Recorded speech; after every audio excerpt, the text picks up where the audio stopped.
حضرت داؤد طائی کوئی بزرگ ہیں، کہتے ہیں کہ روٹی کے ٹکڑے پانی میں بھیگے ہوئے پی لیا کرتے تھے۔ روٹی کا ٹکڑا پانی میں ڈال کے بھگو لیتے تھے، پھر اسی پانی کو پی لیا کرتے تھے۔ کیوں بھائی؟ روٹی نہیں کھاتے تھے، روٹی نہیں کھاتے تھے۔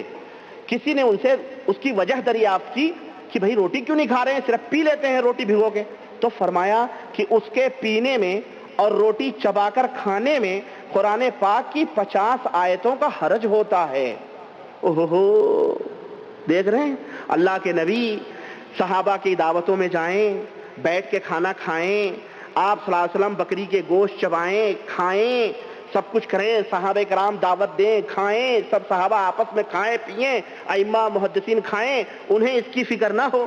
یہ داؤد طائی کو 50 آیتوں کی فکر پڑی ہوئی ہے۔ کیا اسلام کی یہ تعلیم ہے؟ کیا لوگوں کھانا پانی چھوڑ کے قرآن پڑھو یا اس طرح کی حرکتیں کرو؟ اسلام کی یہ تعلیم نہیں ہے۔ اللہ تبارک تعالیٰ نے قرآن میں فرمایا ہے کلوا من طیبات ما رزقناکم، کہ لوگوں ہم نے تمہیں پاک اور حلال چیزیں دی ہیں، اچھی اچھی نعمتیں اللہ کی ہیں، مومنوں کے لیے وہ ہیں، مسلمانوں کے لیے وہ ہیں۔ لا تنس نصیبک من الدنیا، دنیا سے اپنا حصہ لینا نہ بھولو۔ اور اس طرح کی عبادت نہ اللہ نے فرمائی ہے، حکم دیا ہے، اور نہ ہی اس کے رسول صلی اللہ علیہ وسلم نے اس طرح کی عبادت کرنے کا حکم ہمیں عطا فرمایا ہے۔ اور اس نے ایک دن ان کے گھر میں کوئی شخص آیا، وہ کہنے لگا کہ آپ کے حجرے کی کڑی ٹوٹ گئی۔ وہ فرمانے لگے میں نے 20 برس سے اس کی چھت ہی نہیں دیکھی۔ اس طرح سے گپ دیکھ رہے ہیں آپ، یعنی اللہ اکبر، یہ کون سے زمانے کے لوگ تھے، یہ ہے نا، یہ سب گپ ہے۔ اللہ کی قسم، اللہ کے نبی کی یہ تعلیمات ہیں۔ یہ سنو، شربت پینے میں نہ رہ جاؤ، یہ بھی پیو، یہ کڑوے گھونٹ بھی سنو، اور تبلیغی جماعت والوں کے منہ پر اس کو ایسا دکھاؤ آئینہ کہ دیکھ اپنا مکروہ اور بدنما چہرہ اپنے اس کتاب کے اندر جو تیرے بزرگ زکریا تھا، اور جس کے سر ورق پہ لکھا ہوا ہے فخر الاماثل زبدۃ الافاضل حضرت مولانا الحاج الحافظ المحدث، نعوذ باللہ۔ یہ محدث ہیں، یہ محدث ہیں، یہ اس طرح کی محدث کی باتیں ہوتی ہیں؟ یہ محدث ہیں۔ محمد زکریا صاحب مد ظلہ شیخ الحدیث، مدرسہ مظاہر علوم سہارنپور۔ ان سے پوچھو یہ کون سے محدث ہیں، کون سے محدث؟ یہ محدث کی باتیں ہو سکتی ہیں؟ ہمارے محدثین نے تو ایسی باتیں نہیں کی۔ البتہ یہ دارالعلوم کے دیوبندی محدث شیخ دیوبند ہو سکتے ہیں، جو بخاری اور مسلم اس لیے نہیں پڑھتے کہ اس کو عمل کے لیے پڑھا جائے، نہ، اس لیے پڑھتے ہیں بخاری اور مسلم کو تاکہ اپنے مذہب کے خلاف جو حدیثیں ہیں اس کی رد کی جائیں۔ بخاری اور مسلم اسی لیے پڑھائی جاتی ہیں۔ ایک سال میں بخاری، مسلم، ترمذی، ابو داؤد، نسائی، ابن ماجہ، موطا امام مالک، موطا امام محمد، اور پتنی معانی، پتنی اور بھی 10 حدیث کی کتابیں ایک سال میں پڑھائی جاتی ہیں۔ دارالعلوم دیوبند کے اندر، دارالعلوم جتنے بھی ہمارے مدرسے ہندوستان، پاکستان، بنگلہ دیش کے اندر ہیں، مولویوں کے اللہ کی قسم جا کے کسی بھی عالم سے پوچھ لو کہ دور حدیث کس کو کہا جاتا ہے اور کس طرح سے دور حدیث کرواتے ہیں یہ لوگ۔ الا من رحم اللہ، بعض مدارس ہیں الحمدللہ آج بھی موجود ہیں، الحمدللہ وہ 4 سال 5 سال بخاری اور مسلم کی تعلیم دیتے ہیں، تب ان کے بچے تعلیم حاصل کرتے ہیں۔ تب ہم جیسے فقیر نکلتے ہیں حدیثوں کو پڑھنے والے، اور تم جیسے گدھے نکلتے ہو جنہیں حدیث کا پتہ اور علم نہیں ہوتا ہے، اور یہ قصے اور کہانیوں میں پھنستے ہو تم لوگ۔ سنو، مولانا زکریا رحمۃ اللہ علیہ نے فضائل صدقات صفحہ نمبر 429 پر داؤد طائی رحمۃ اللہ علیہ، جو سلف کے بہت مشہور بزرگ ہیں اور عالم ہیں اور اسکالر ہیں، ان کے بارے میں نقل کیا ہے کہ وہ جو ہے یعنی روٹی کا ٹکڑا جو ہے چباتے نہیں تھے، بلکہ اس کو پانی میں بھگو کر پی لیا کرتے تھے۔ وجہ پوچھی گئی، یعنی کاز پوچھا گیا وجہ کیا ہے، کہا کہ چبا کر کھانے میں اور پینے میں 50 آیتوں کا جو ہے حرج ہوتا ہے۔ ایسے ہی ان کے بارے میں یہ نقل کیا کہ ایک مرتبہ جو ہے ان کے حجرے کی جو ہے کڑی ٹوٹ گئی، فرمانے لگے میں نے 20 برس سے اس کی چھت نہیں دیکھی۔ مولانا زکریا رحمۃ اللہ نے اس کو احیاء العلوم امام غزالی رحمۃ اللہ علیہ کی کتاب سے نقل کیا ہے۔ میراج ربانی صاحب یعنی اس واقعے پر اعتراض کرتے ہوئے یہ فرماتے ہیں، جیسا کہ آپ نے سنا کہ کون سے زمانے کے لوگ تھے، محدثین نے ایسی بات نہیں لکھی، اور اس کو میراج ربانی صاحب گپ قرار دے رہے ہیں۔ آئیے دیکھتے ہیں کہ بھئی یہ کس زمانے کے بزرگ تھے، کیا واقعہ یہ گپ ہے یا نہیں۔ اس کے بارے میں جاننے کے لیے ضروری ہے کہ ہم ذرا اسلاف کی کتابوں کو دیکھیں کہ بھئی یہ واقعہ موجود ہے یا نہیں، یہ گپ ہے۔ ہم نے دیکھا کہ بھئی یہ واقعہ اسلاف کی کتابوں میں، بہت سی کتابوں میں موجود ہے، اور یہ واقعہ سچا اور صحیح سند سے ثابت ہے۔ یہ واقعہ صحیح سند سے ثابت ہے۔ سب سے پہلے جیسا کہ انہوں نے کہا بھائی یہ کون سے بزرگ تھے، ذرا ہم داؤد طائی رحمۃ اللہ علیہ کے بارے میں بیان کر دیں کہ کون بزرگ یا کون سی پرسنالٹی ہے۔ داؤد طائی رحمۃ اللہ علیہ جن کی وفات 165 یا 162 ہجری میں ہوئی، اس میں اختلاف ہے۔ علامہ ذہبی رحمۃ اللہ علیہ جو کہ اسماء و رجال کے امام ہیں، ان کے بارے میں فرماتے امام، فقیہ، زاہد ابو سلیمان داؤد بن نصیر الطائی الکوفی۔ آگے فرمایا کہ اولیاء اللہ میں سے ایک ہیں، یعنی داؤد طائی رحمۃ اللہ بارے میں کہا امام ہیں، فقیہ ہیں، زاہد ہیں اور اولیاء اللہ میں سے ایک ہیں۔ دیکھیے سیر اعلام النبلاء علامہ ذہبی رحمۃ اللہ علیہ، وفات 748 ہجری، جلد نمبر 7 صفحہ نمبر 92۔ یہ اصل میں امام ابو حنیفہ رحمۃ اللہ علیہ کے جلیل القدر شاگردوں میں سے ہیں۔ ان کے بارے میں اسماء و رجال کی کتابوں میں جانتے ہیں کیا موجود ہے۔ محدث ابی محارب بن دثار رحمۃ اللہ فرماتے ہیں اگر داؤد طائی پہلی امتوں میں یعنی پچھلی امتوں میں ہوتے تو قرآن میں اللہ تعالیٰ ان کا ذکر فرماتے۔ یعنی کتنی بڑی بات فرما رہے ہیں ابھی محارب بن دثار رحمۃ اللہ علیہ، اگر داؤد طائی رحمۃ اللہ علیہ پہلی امتوں میں ہوتے تو قرآن میں اللہ تعالیٰ ان کا ذکر فرماتے۔ یحییٰ ابن معین رحمۃ اللہ اسماء و رجال کے بہت بڑے امام ہیں، وہ فرماتے یہ ثقہ ہیں۔ دیکھیے حوالے کے لیے تاریخ بغداد و ذیولہ، خطیب بغدادی رحمۃ اللہ علیہ اور ابن نجار رحمۃ اللہ علیہ۔ وفات علامہ خطیب بغدادی رحمۃ اللہ علیہ کی 463 ہجری میں ہوئی، جلد نمبر 8 صفحہ نمبر 349 یعنی 349۔ میرا ربانی صاحب اس کو گپ قرار دے رہے ہیں۔ آئیے دیکھتے ہیں یہ سچی بات ہے یا جھوٹی بات ہے۔ ہم نے دیکھا کہ یہ بات سچی ہے اور صحیح سند سے ثابت ہے۔ دیکھیے حوالے کے لیے المجالس و جواہر العلم، ابو بکر دینوری رحمۃ اللہ علیہ کی کتاب ہے، وفات ان کی 333 ہجری میں ہوئی ہے، جلد نمبر 1 صفحہ نمبر 346 پر روایت نمبر 54 پر سند کے ساتھ نقل کیا ہے۔ حدثنا ابو اسماعیل ترمذی، یہ ثقہ ہیں۔ قال حدثنا ابو نعیم، یہ بھی ثقہ ہے۔ قال كان داؤد طائی يشرب الفطيط ولا يأكل الخبز فقيل له في ذلك فقال بين المضغ الخبز وشرب الفطيط قراءة 50 آیہ۔ آگے یہ بھی موجود ہے کہ 20 برس سے چھت کو نہیں دیکھا، آگے یعنی اسی سند سے یہ بات موجود ہے۔ آئیے سند کا ذرا حال دیکھتے ہیں۔ جو سب سے پہلے جو راوی ہیں ابو اسماعیل ترمذی رحمۃ اللہ علیہ، یہ ثقہ ہیں۔ دیکھیے تاریخ بغداد و ذیولہ، علامہ خطیب بغدادی رحمۃ اللہ و ابن نجار رحمۃ اللہ علیہ، جلد نمبر 2 صفحہ نمبر 42 صفحہ نمبر 42۔ دوسرے جو اس کے راوی ہیں یہ بھی ثقہ ہیں، ابو نعیم فضل بن دکین رحمۃ اللہ علیہ، یہ ثقہ پرسنالٹی، ان کے بارے میں بتانے کی ضرورت نہیں۔ ان کے بارے میں شیخ الاسلام علامہ ذہبی رحمۃ اللہ علیہ جو اسماء و رجال کے امام ہیں، وہ سیر اعلام النبلاء میں جن کی وفات 748 ہجری میں ہوئی، علامہ ذہبی رحمۃ اللہ علیہ کی، جلد نمبر 10 صفحہ نمبر 142 پر ان کے بارے میں لکھتے ہیں حافظ الکبیر شیخ الاسلام، یعنی یہ ثقہ ہیں، ان کے بارے میں بتانے کی ضرورت نہیں، آپ سیر اعلام النبلاء میں دیکھ سکتے ہیں۔ تو اس سے پتہ چلا جو دونوں راوی ہیں یہ ثقہ ہیں، تو یہ بات سچی ہے۔ داؤد طائی رحمۃ اللہ علیہ اسلاف کے اسکالر ہیں، امام ابو حنیفہ رحمۃ اللہ علیہ کے جلیل القدر شاگرد ہیں اور بہت بڑے فقیہ ہیں۔ اسماء و رجال کی کتابوں میں جب آپ پڑھیں گے، یہاں تک یہ بات موجود ہے کہ امام ابو یوسف امام محمد رحمۃ اللہ اگر کسی بات پر اختلاف ہو جاتا تو فیصلہ یہ فرماتے، یعنی اتنی بڑی شخصیت اور پرسنالٹی ہیں داؤد طائی رحمۃ اللہ علیہ۔ تو اس سے پتہ چلا کہ یہ بات سچی ہے۔ میرا ربانی صاحب آپ اس کو گپ قرار دے رہے ہیں، یہ گپ نہیں ہے، یہ صحیح سند سے یہ بات موجود ہے۔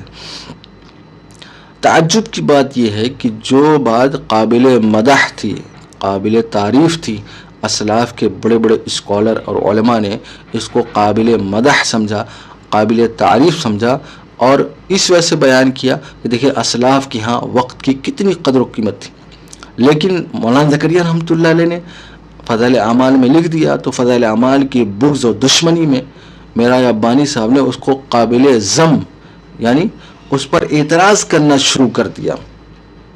آئیے ذرا ہم کچھ حوالے پیش کرتے ہیں اسلاف کی کتابوں سے جنہوں نے اس بات کو بیان کیا ہے۔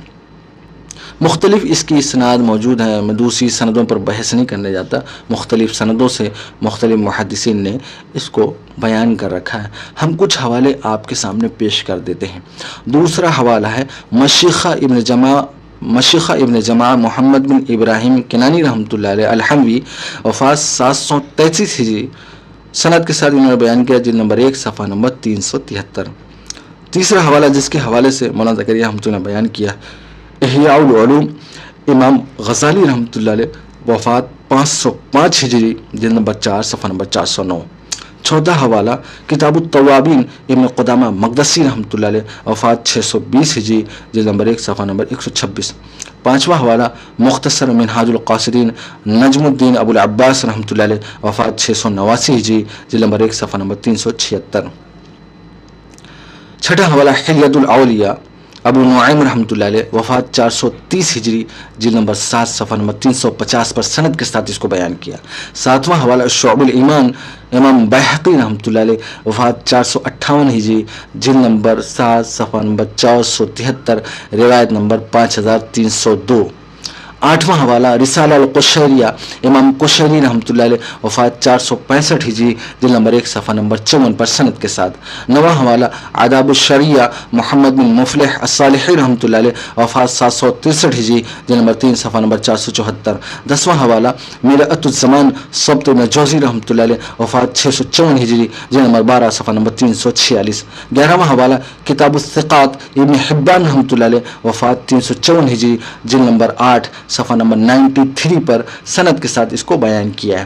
المؤتلف والمختلف 12واں حوالہ امام دارقطنی رحمۃ اللہ علیہ، وفات 385 ہجری، جلد نمبر 4 صفحہ نمبر 2184 پر سند کے ساتھ۔ 13واں حوالہ تاریخ بغداد علامہ خطیب بغدادی رحمۃ اللہ علیہ، وفات 463 ہجری، جلد نمبر 9 صفحہ نمبر 311 پر سند کے ساتھ اس کو بیان کیا۔ 14واں حوالہ وفیات العیان ابن خلکان رحمۃ اللہ علیہ، وفات 681 ہجری، جلد نمبر 2 صفحہ نمبر 261 پر اس کو بیان کیا۔ 15واں حوالہ الانصاب علامہ سمعانی رحمۃ اللہ علیہ، وفات 562 ہجری، جلد نمبر 9 صفحہ نمبر 23 پر اس کو بیان کیا۔ 16واں حوالہ آثار البلاد و اخبار العباد علامہ قزوینی رحمۃ اللہ علیہ، وفات 682 ہجری، جلد نمبر 1 صفحہ نمبر 75 پر اس کو بیان کیا۔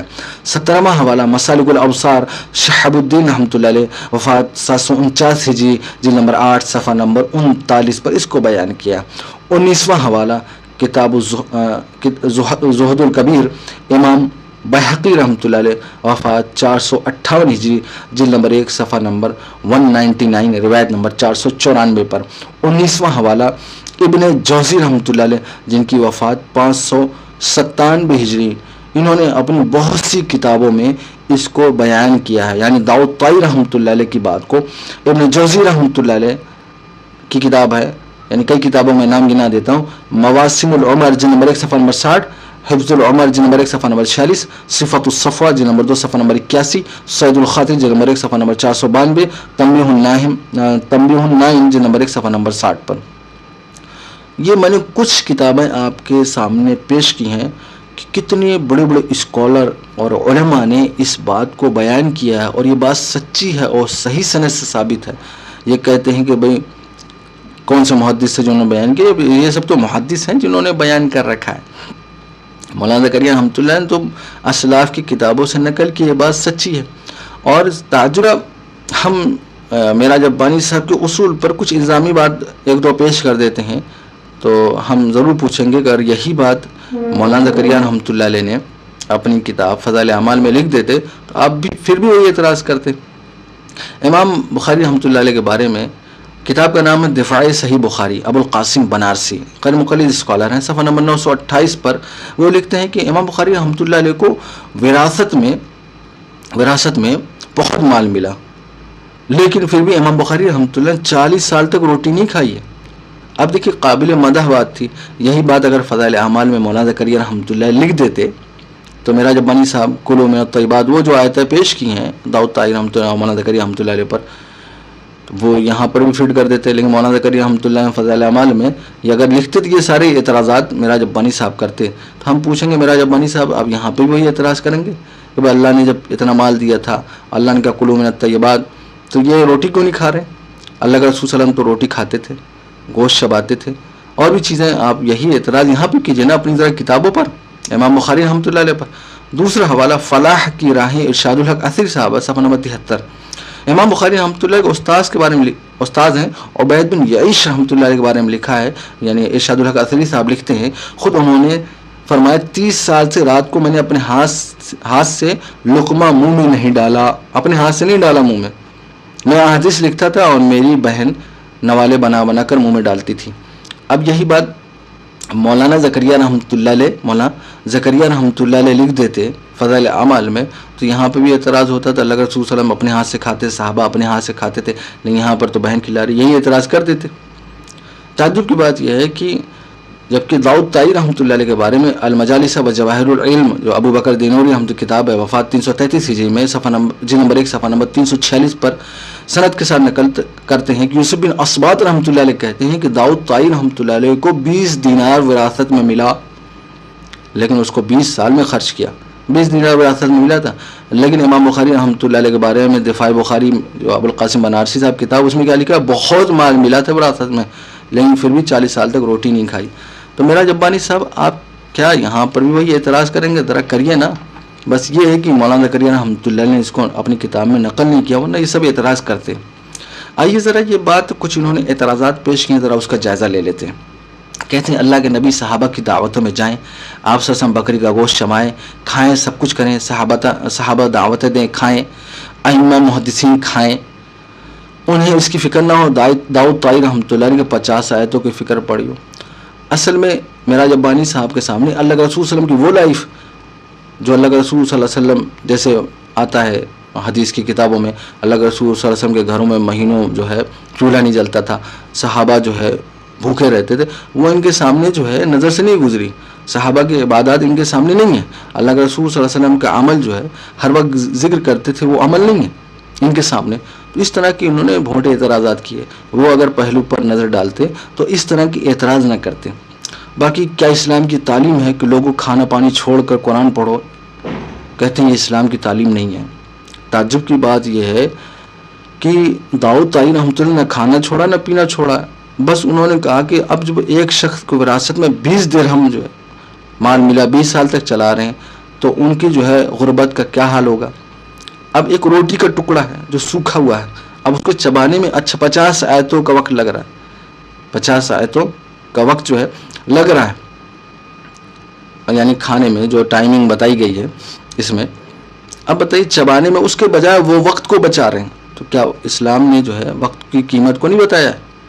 اللہ نے قسم والعصر, یہ تو قسم کھا کے وقت کی اہمیت اور قدر و قیمت کو بیان کیا, اور اسلاف نے اسی بنیاد پر ان کے واقعات کو نقل کیا کہ دیکھیے اسلاف کے ہاں وقت کی کتنی قدر و قیمت تھی. آج کے زمانے میں جو دنیاوی لوگ دنیاوی جاب کرتے ہیں, اس کے بجائے ایسے کھانے پسند کرتے ہیں فاسٹ فوڈ جس میں وقت بچ جائے اور اس میں وہ زیادہ کام کر سکیں. لیکن نیک اعمال, یعنی یہ دنیا جو دارالعمل ہے, جتنا زیادہ عمل دنیا میں آدمی کر لے گا وہ جو آخرت میں اس کا بدلہ ملے گا. یہاں تک کہ روایتوں میں حدیث میں آتا ہے کہ جنتی کو جب جنت میں ڈالا جائے گا صرف ایک بات کا قلق ہوگا کہ کاش وہ لمحات جو بغیر ذکر کے گزارے, کاش جو ہے وہ لمحات میں ہم ذکر کر لیتے. کتنی جو ہے تعریفات ہیں. اب یہاں پر یعنی وہ نہ روٹی کھانا چھوڑ رہے نہ پینا چھوڑ رہے ہیں, بس فرق یہ ہے کہ روٹی کو چبانے کے بجائے پانی میں ڈال کر بھگو کر پی لے رہے ہیں, جس میں ان کا وقت بچ جا رہا ہے, جس میں بری کیا چیز. لیکن میرا جبانی صاحب نے صرف فضائل اعمال کے بغض اور دشمنی میں یہ اعتراض کیا ہے, ورنہ اس میں غلط بات کیا ہے. بھائی اس کے بجائے وہ 50 آیتوں کو پڑھ لیتے, اس میں اس کا شریعت اس بات کی تعلیم نہیں دیتی. اب ان کے ہاں میرا جبانی صاحب کے وقت کی کوئی اہمیت نہیں, کیا کیا جائے. کہتے ہیں ایسی عبادات کو اللہ اس کے رسول صلی اللہ علیہ وسلم حکم نہیں دیا. پوری جو ہے شریعت اس بات کی دعوت دیتی ہے. اللہ کے رسول صلی اللہ علیہ وسلم کتنی ترغیبات دی ہیں اعمال کے سلسلے میں, وقت کی اہمیت کے سلسلے میں. نہیں, معراج ربانی صاحب کے سامنے وہ سب چیزیں نہیں رہتی تو کیا کیا جائے. اب 20 برس تک چھت نہیں دیکھی تو خود داؤد طائی رحمۃ اللہ علیہ کہتے ہیں کہ بھائی اس کو میں نے فضول سمجھا, اس کو فضول سمجھتے تھے. معراج ربانی صاحب کہتے ہیں گپ نہیں, صحیح سند سے بات ثابت. کہتے ہیں کون سے زمانے کے لوگ تھے, قسم کھا کے گپ قرار دے نا. داؤد طائی رحمۃ اللہ جن کی وفات 162-165 ہجری میں ہوئی, سلف کے اسکالر ہیں, محدث ہیں, امام ہیں, قدوہ ہیں. جیسا کہ میں نے بیان کیا علامہ ذہبی رحمۃ اللہ کے حوالے سے, علامہ ذہبی رحمۃ اللہ ان کو اولیاء میں سے قرار دے رہے ہیں. آپ کا کس زمانے کے لوگ تھے. مولانا زکریا رحمۃ اللہ بارے میں میرا صاحب یہ کہتے ہیں کہ یہ مولانا زکریا ہم تو محدث ہیں، ہمارے محدثین نے تو ایسی بات نہیں لکھی، ہمارے محدثین نے ایسی بات نہیں لکھی. مولانا زکریا رحمۃ اللہ علیہ سلف کے بڑے بڑے محدثین، جیسا کہ ہم نے کچھ حوالے پیش کیے ہیں، مولانا زکریا رحمۃ اللہ علیہ نہیں بلکہ سلف کے بڑے بڑے علماء نے پیش کیا، جیسا کہ ہم نے آپ کے سامنے پیش کیا. معراج ربانی صاحب اپنی تعریف کر رہے ہیں، کہہ رہے ہیں بھائی ان کے مدارس میں اس کا جواب دینا ضروری نہیں سمجھتا کہ بھائی ان کے علم کی حیثیت کیا ہے، آپ خود دیکھ سکتے ہیں. کہتے ہیں کہ ہم جیسا جو ہے تعلیم نکلتا ہے اور ان کے مدارس سے گدھے نکلتے ہیں. تو آپ خود سوچ لیے اس ویڈیو کے جواب کے بعد کہ بھائی کون کیا ہے اور کتنے پانی میں، آپ کو سمجھ میں آ جائے گا. بھائی اسلاف کے بڑے بڑے محدثین کے ساتھ مولانا زکریا رحمۃ اللہ علیہ، آپ کا ساتھ تو کوئی نہیں دے رہا. اچھا تعجب کی بات یہ ہے کہ معراج صاحب جب اعتراض کرتے ہیں تو ایسی بات کہہ جاتے ہیں کہ تعجب ہوتا ہے. معراج صاحب کہتے ہیں قرآن کی آیت پڑھ رہے ہیں، سامعین پر یہ دیکھنے کے لیے دیکھیے رد میں قرآن کی آیت پیش کیا، کہتے ہیں کلوا من الطیبات، قرآن کی آیت پڑھ رہے ہیں کلوا من الطیبات. اچھا تعجب کی بات یہ، کیا داؤد طائی رحمۃ اللہ علیہ طیبات نہیں کھا رہے تھے؟ کیا روٹی کو نہیں کھایا؟ بس فرق ایک روٹی کو بھگا کے انہوں نے پانی کے ساتھ پی لیا، ان کو چبانا نہیں پڑ رہا تھا، تو انہوں نے طیبات نہیں کھایا، پانی نہیں پایا. کہتے دنیا میں حصہ اپنا نہ بھولو، دنیا میں سے حدیث پڑھ رہے ہیں، دنیا میں سے اپنا حصہ لینا نہ بھولو. کیا داؤد طائی رحمۃ اللہ نے دنیا میں سے اپنا حصہ نہیں لیا؟ کیا روٹی کو نہیں کھایا انہوں نے؟ کیا انہوں نے پانی کو نہیں پایا؟ پانی کو نہیں پیا. انہوں نے کب چھوڑا؟ انہوں نے تو کھانا پینا تو نہیں چھوڑا ہے نا. تو تعجب کی بات یہ ہے کہ یہ فرمانے کھانا پینا چھوڑ کر قرآن پڑھو، اسلام کی تعلیم نہیں ہے. انہوں نے نہ کھانا چھوڑا نہ پینا چھوڑا، بس وقت کو بچایا کہ بھائی اس میں زیادہ وقت خرچ ہو رہا ہے، اس میں کم وقت خرچ ہو رہا ہے. لیکن معراج ربانی صاحب کیا کریں، آپ اور آپ کی ذریت جو ہے ضد و تعصب فضائل اعمال کے سلسلے میں ایسا بھری رہتی ہے کہ ایسے بڑے بڑے اعتراض کرتے ہیں کہ سمجھ میں نہیں آتا. اب بتائیے، نہ انہوں نے کھانا چھوڑا نہ پینا چھوڑا، پھر بھی کہہ رہے ہیں کہ بھائی کھانا پینا چھوڑ کر قرآن پڑھو، اسلام کی تعلیم نہیں. انہوں نے چھوڑا ہی نہیں کھانا پینا، بس وقت کو بچایا ہے، وقت کی اہمیت کو بیان کیا ہے کہ بھائی وقت کتنا قیمتی ہے، دنیا دارالعمل ہے. یہ تو شریعت کا مقصود ہے.